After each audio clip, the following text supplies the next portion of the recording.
Bonjour à tous et bienvenue sur votre assistante, le blog. Aujourd'hui, nous allons découvrir comment créer des listes originales avec les graphiques SmartArt de PowerPoint. Avec PowerPoint, vous avez la possibilité de transformer des listes classiques en listes originales, voire même de convertir un texte classique en texte plus visuel grâce aux graphiques SmartArt. Donc pour commencer, vous allez créer une zone de texte en allant dans Insertion, Zone de texte. Vous dessinez votre zone et vous saisissez votre liste. Donc voici la mienne.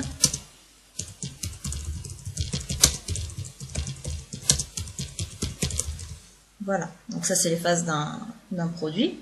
Donc si je souhaite créer des puces classiques, je vais simplement sélectionner mon texte et cliquer sur puce.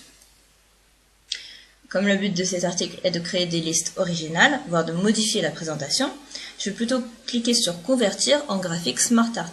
Donc que vous ayez ou non des puces, ça fonctionne. Je clique. Et là, je peux choisir l'aspect que je veux donner à cette liste. Donc si les exemples ne vous suffisent pas, vous pouvez bien sûr cliquer sur Autre graphique SmartArt. Et là, en fait, on a la même boîte de dialogue que lors du tutoriel sur les organigrammes Word. Donc par contre, vous n'aurez pas l'exemple, vous aurez juste l'exemple ici. Derrière, ça ne se modifie pas. Donc moi, je vais choisir celui-ci, le processus simple. Ça correspond bien à l'image. Alors ensuite, donc ça je vais le mettre de côté. Voilà, donc déplacez bien avec le cadre blanc. Si vous sélectionnez ça, ça déplace l'objet. Donc je crée une deuxième liste, donc insertion, zone de texte. Endormissement.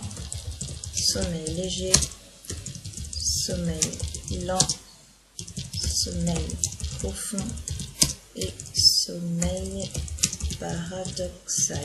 Voilà, donc les cycles du sommeil. Donc cette fois, je vais convertir cette liste avec le cycle simple.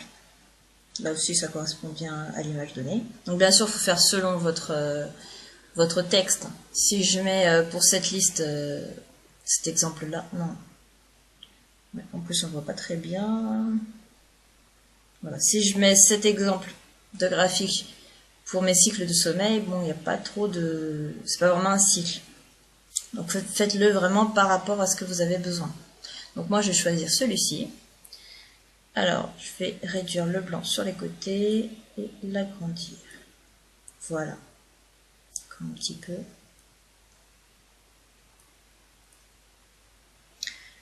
Alors, le souci, c'est qu'un cycle de sommeil ne redémarre pas par un endormissement, puisque l'on dort. On passe directement du sommeil paradoxal au sommeil léger, ou alors on se réveille. Donc, pour que mon graphique soit correct, il faut que je modifie cette flèche. Et pour ça, il n'y a aucune difficulté à modifier les éléments de votre graphique. Donc vous sélectionnez votre flèche, vous utilisez la petite flèche de rotation, et en maintenant la touche majuscule enfoncée, vous tournez. Alors il faut bien regarder, c'est vraiment en transparence derrière la flèche qui tourne. Voilà, et donc là, elle est complètement à l'horizontale. Donc je relâche.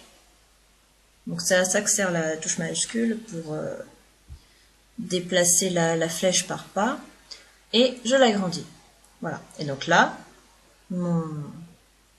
mon cycle est correct.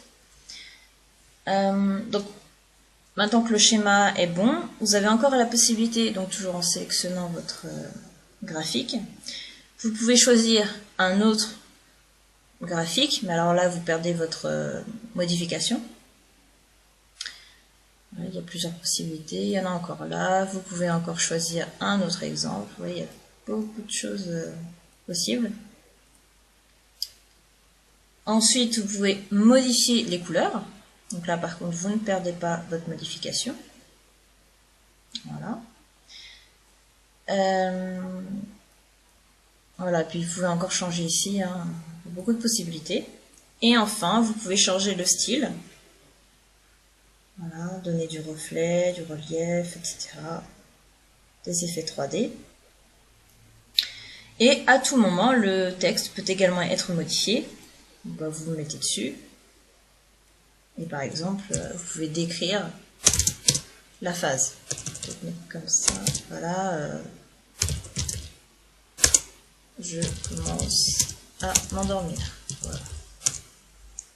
Vraiment un exemple tout simple. Voilà. Puis vous pouvez mettre ça en gras, etc. Voilà. Vous pouvez choisir ce que vous voulez. Et pour ajouter un item à votre liste, donc on va pas tout recommencer, tout annuler et refaire notre liste. On va juste dans création, ajouter une forme. Voilà, et ça l'ajoute. Alors ça peut un peu modifier votre modification là, parce que ça va plus trop au même endroit. Mais voilà, ça marche exactement comme dans l'article sur la création d'un organigramme Word. N'hésitez pas à poser vos questions en commentaire, j'y répondrai avec plaisir. Et si vous n'êtes pas encore abonné à la newsletter, il suffit d'inscrire votre prénom et votre email ici et de cliquer sur « Je m'abonne ». Vous recevrez gratuitement par email et en PDF le mini-guide Office et Adobe, ainsi que le livre numérique Votre meilleure astuce pour gagner du temps, issu de l'événement Interblogueur auquel j'ai participé, mais également tous les futurs articles du blog et le mot de passe pour accéder à l'espace membre. À bientôt sur votre assistante, le blog.